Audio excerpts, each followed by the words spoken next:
Bon allez, on va se faire une petite passe d'optimisation, donner un petit peu plus de détails à notre modèle et on va essayer de bosser un petit peu plus vite puisque maintenant je pense que les raccourcis sont globalement compris. On va travailler donc peut-être sur la pièce centrale là, lui rajouter un certain nombre de segmentations, commencer à la subdiviser. Voilà, pour arriver un peu au modèle un peu final. Pareil, on va travailler un peu les roues. Enfin voilà, on va rajouter un petit peu de détails parce que le blocking commence à être fait. Il nous manque la planche centrale. Ici, il faudrait que je la fasse. Ok. Donc, je vais masquer tous mes objets faits pour le moment. Sortir la pièce qui nous intéresse de la hiérarchie. Comme ça, on peut la voir. On va désactiver la symétrie, désactiver le cheer, de telle façon à travailler vraiment à plat. Ok. Et puis on va rajouter donc des segmentations et donc on a cette petite subtilité qu'on a une ligne qui passe ici là, qu'il va falloir gérer. Ok, bah à la limite je peux la faire tout de suite. Donc ouais, je vais d'abord subdiviser puis on rajoutera derrière, on verra. Ok, donc l'idée, encore une fois, c'est d'harmoniser la taille des polygones. On l'a évoqué un petit peu, mais c'est assez important puisque derrière, ce modèle peut être amené à être subdivisé, subdisplacé avec des textures, etc. Donc le fait d'avoir des segmentations régulières fera que du coup le subdisplacement sera régulier et on aura une uniformité, on n'aura pas de pincement, des choses comme ça associées aux textures. Donc dans la mesure du possible, faites en sorte d'organiser un petit peu vos polygones pour qu'ils aient une taille à peu près similaire. Donc globalement, ici, ça correspondrait à une taille qui m'intéresse à peu près. On voit que globalement, les polygones n'ont pas des tailles. Je parle pas de surface, hein, pour le coup, je parle de taille de segmentation. Et de faire en sorte voilà, que globalement, on est à peu près dans des ratios qui sont assez similaires. Par contre, entre celui-là et celui-là, vous voyez bien que le ratio n'est pas du tout le même, donc il serait intéressant pour nous voilà, de ramener un petit peu. Alors pour le coup ça va être un petit peu trop peut-être subdivisé, mais bon, encore une fois on est sur un modèle ARS, pas ARS en tout cas, le semi-ARS. Bref, on va essayer de trouver un compromis. Donc voilà, on va couper ces lignes-là, les redispatcher en faisant en sorte d'harmoniser un petit peu la taille des polys. Ok, par exemple, je peux prendre ces arêtes-là. Mode arrête, ça aide. Vérifier que j'ai bien pris celle derrière. Ça marche. Et puis peut-être là, on peut les étaler un petit peu, par exemple par ici. Ok. K, K, on va décocher visible only là-dessus. Pour moi, je l'ai coché tout à l'heure. C'est quelque chose que je vérifie assez régulièrement. Shift, à partir de là, je vais couper pour me rajouter une ligne de poly ici. Et puis écoutez, là, pareil, KK, Shift. Et ça va me permettre d'obtenir des zones ici. Là, je vais couper plutôt en boucle, KL. Plus, voilà, je vais m'en faire 3. Ici, pareil, je vais la centrer. Plus, ok, peut-être encore une. Ok. Plus.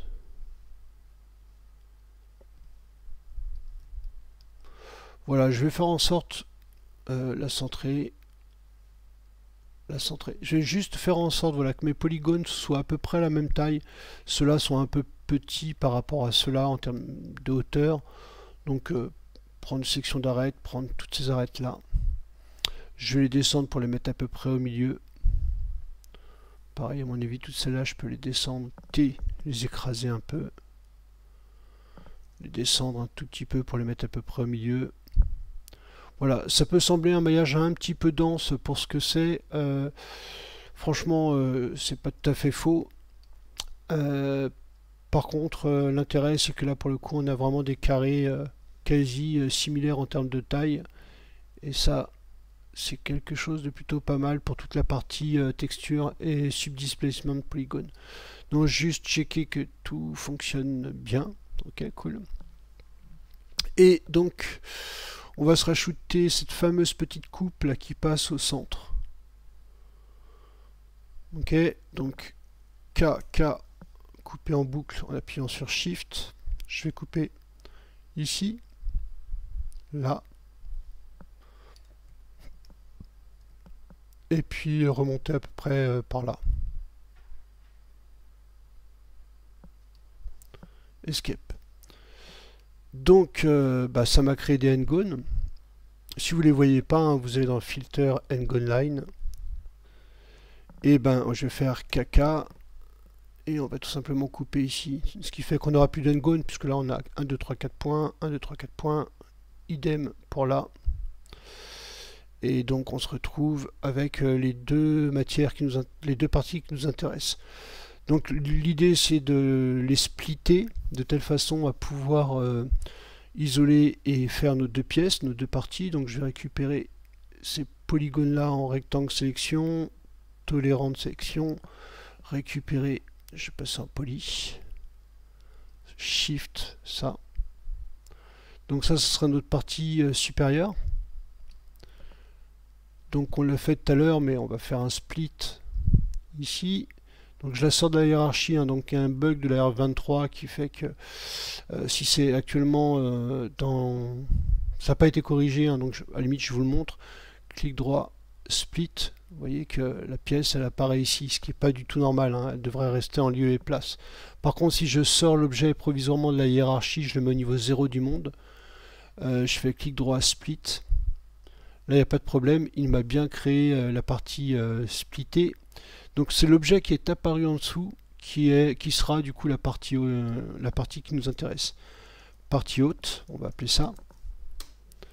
Et si je vous revenais sur le premier disque qui a permis ça, vous avez toujours votre sélection, donc il faut la supprimer. Et donc du coup il vous reste la partie basse. Cool. Très bien, donc ça veut dire que désormais on peut travailler, admettons, sur la partie basse. Donc je vais l'isoler en mode solo. Ok. Je vais mettre un matériau dessus pour que vous puissiez mieux voir les lignes. Ok. On va mettre un matériau. On mettra des couleurs d'ailleurs, c'est intéressant de mettre des couleurs également aux différentes parties. Bon, je vais la faire assez contrastée pour que vous puissiez voir un peu les couleurs. Ok. Du coup, il faut qu'on ferme cet espace-là, donc on peut utiliser en mode arrête un outil qui s'appelle le bridge. Bridge. Donc le raccourci c'est B. Hein. Et donc vous tirez une arête vers son opposé ici. Ok. Une fois que c'est fait, vous pouvez faire un close polygon all, autre fonction plutôt cool. Vous voyez que ça me permet de créer un n-gone, mais finalement constitué que de quadrangles. Pareil ici, vous survolez les arêtes, ça vous crée la partie qui nous intéresse. Et puis on va supprimer en mode poly, CTRL A. Je sélectionne tous les polys, clic droit. Je suis pas en outil poly, CTRL A. Remove n-gone, comme ça vous supprimez tous les n-gone. Donc en l'occurrence, comme avec des quadrangles, il n'y a pas eu de souci. Et puis donc ça c'est la partie basse. Je vais faire pareil pour la partie haute. Je vais l'afficher en viewport solo single. Pareil, on peut mettre le même matériau. Cool. Donc autre outil plutôt que le bridge, rappelez-vous on l'a utilisé tout à l'heure, le polygon pen, ME, et en mode arrête, poly, qu'importe. Contrôle, on peut prendre une arête et je suis bien sur l'objet, ouais. Méfiez-vous de cette fonction-là. C'est pour travailler les UV. Des fois, elle empêche de travailler les modèles 3D. Ok. Et bah pareil. Close Polygon All. Ici et ici. Cool, j'ai que des quadrangles, donc je peux repasser en mode polygone. Ah, à chaque fois je me trompe. CTRL A, Remove and Gone. Et comme ça, on a nos deux parties. Alors l'intérêt d'avoir ces deux parties, c'est que on va pouvoir les biseauter de telle façon à durcir nos pièces et obtenir donc le modèle avec la rupture. Ok, donc je vais passer en mode arrête, V select loop. Je vais récupérer ce loop extérieur, Shift de l'autre côté, on va récupérer si possible les lignes qui font les contours,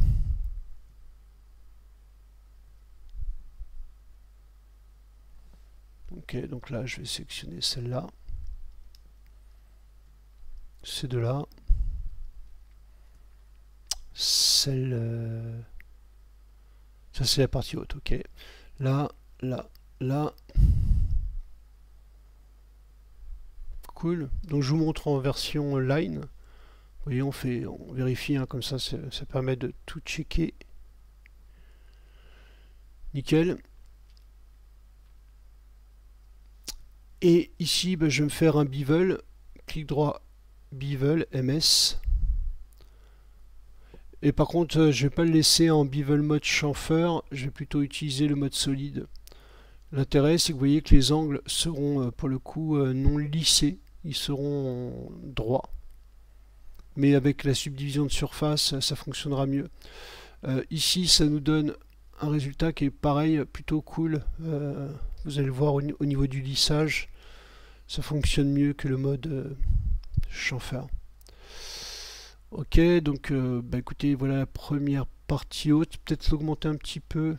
Ouais, je vais augmenter un tout petit peu. Je suis à 2%, je vais mettre 2.5. Ouais. Cool. Je vais faire pareil sur la partie basse. Je vais repasser en viewport solo off, viewport solo single. On va récupérer V select loop. J'ai pris ring, V select loop, UL, hein, c'est parce que du coup à un moment donné je sais plus trop ce que j'ai passé comme raccourci ou pas.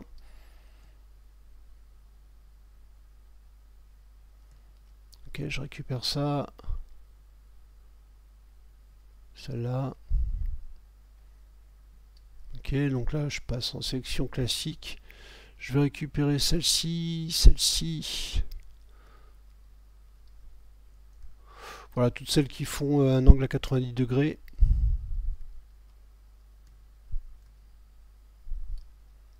Ok, puis là, on a les ronds. Donc je vais les prendre également. V select loop. Cool. Donc pareil, je vous montre en display line. Je vérifie que j'ai rien oublié. Écoutez, ça a l'air pas mal. Je repasse en quick shading. Pareil, bevel, clic droit et bevel. Et en fait, je vais prendre les mêmes valeurs que tout à l'heure. Vous voyez qu'il a conservé les 2,5 qu'on a mis tout à l'heure. Je suis en solide. Du coup, je fais un new transform. Comme ça, j'aurai exactement les mêmes valeurs que celles du dessus. Et si tout va bien, on va être bon. On va checker nos pièces. Donc les voilà séparées.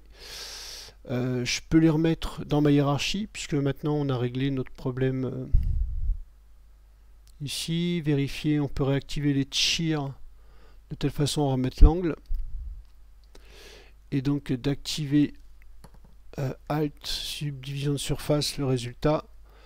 Ok, on a juste un petit problème sur les angles ici. Ok, on va aller assister un petit peu, le reste est plutôt clean. Là ça fonctionne assez bien, il y a un petit pincement ici qui n'est pas super heureux non plus. Ok. Donc je vais désactiver la subdivision de surface, voyons ce qui se passe ici. Donc pour l'assister, on peut tout simplement lui donner un petit coup de pouce en coupant à proximité, donc KL, alors je sais pas si vous le voyez, alors là la couleur elle est pas super clean pour le coup. Voilà, là on verra mieux. Sur la partie haute, par exemple ici, regardez si j'active la subdivision de surface comme ça, mais si je viens couper très proche de l'autre, vous voyez, je réduis le résultat ici. Alors je vais pas le faire beaucoup, je trouve que c'est pas forcément nécessaire, et puis surtout ça crée des polygones qui sont extrêmement petits. Dans les faits, il faudrait mieux optimiser, je pense, le résultat de la coupe, mais là on va essayer d'avancer un peu parce que autrement on va passer des heures et des heures à finaliser. Ok, voilà, le résultat est plutôt propre, en tout cas pour cette partie là.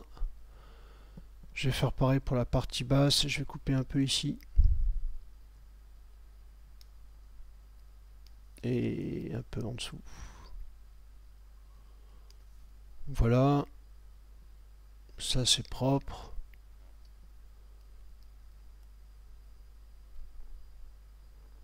Ok, ça le fait. Voilà, donc vous voyez que ça vous fait une densité de poly qui est un petit peu plus forte ici. On est sur de l'aplat, donc c'est pas plus gênant que ça, je vous avoue.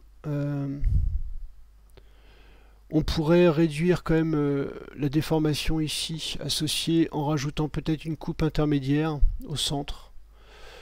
Faisons ça. Donc je vais couper ici et je vais faire, pardon, CTRL Z, KL, on va couper en boucle, le mettre au centre et je vais faire plus. Rien que ça, techniquement, ça va me permettre de corriger en partie mon élément. Alors c'est pas super sensible. Ici, vous voyez que là c'est du coup un peu plus tendu que là. Mais là franchement on verra rien, hein. C'est du bois, c'est sculpté. Ok, du coup si j'ai coupé au-dessus, je vais couper là, donc centrer, plus, et on obtiendra un résultat voilà, qui sera plutôt clean. Voyons cette partie là, ça c'est moins joli. Est-ce que je pourrais améliorer ça? Ouais, c'est ces petits triangles là qui sont pas tip top.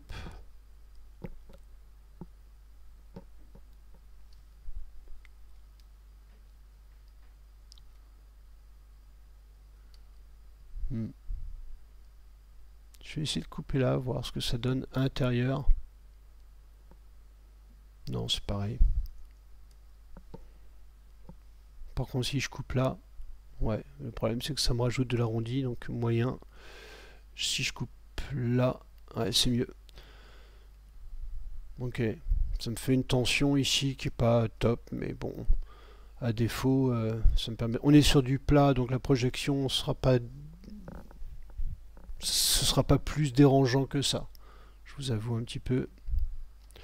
Bon, j'essaierai d'améliorer la pièce de mon côté et puis. Enfin voilà, je vais essayer de travailler un petit peu ça. Je suis pas super fan de ce type de choses. À mon avis, on peut couper et ramener tout simplement les lignes. Vous voyez le long ici, ces lignes-là, comme ça étale un peu les arêtes. Et puis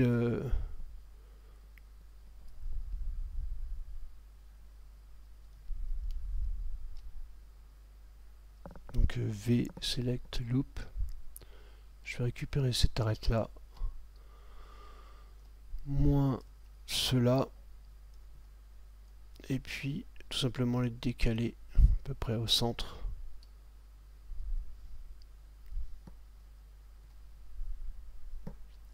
Là je suis embêté avec mes déformateurs, ma symétrie. Voilà, je les mets à peu près dans l'axe. Ça changera rien à mon élément, mais vous voyez que du coup les polygones seront un petit peu moins stressés. Et ce qui fait que si je réactive le tout, voilà, on obtiendra quelque chose qui sera peut-être un petit peu plus clean en termes de maillage. Voilà, il y a moyen voilà, de faire en sorte de dispatcher un petit peu ce genre de coupe, de telle façon à obtenir un résultat. plutôt propre. Mais en tout cas, là, le résultat est déjà pour moi assez convaincant. Mais bon, il sera toujours temps de l'améliorer encore une fois derrière. Je vais enlever le résultat.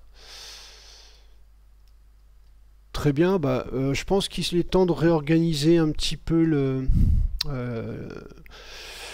l'élément, de voir ce qui reste un petit peu à mettre en place et de progresser. Donc là, je vais passer un tout petit peu de temps à mettre des couleurs, des matériaux, voilà, des choses comme ça qui vont me permettre d'isoler différents éléments et puis on se retrouve quand j'aurai fait tout ça. Allez, à tout à l'heure.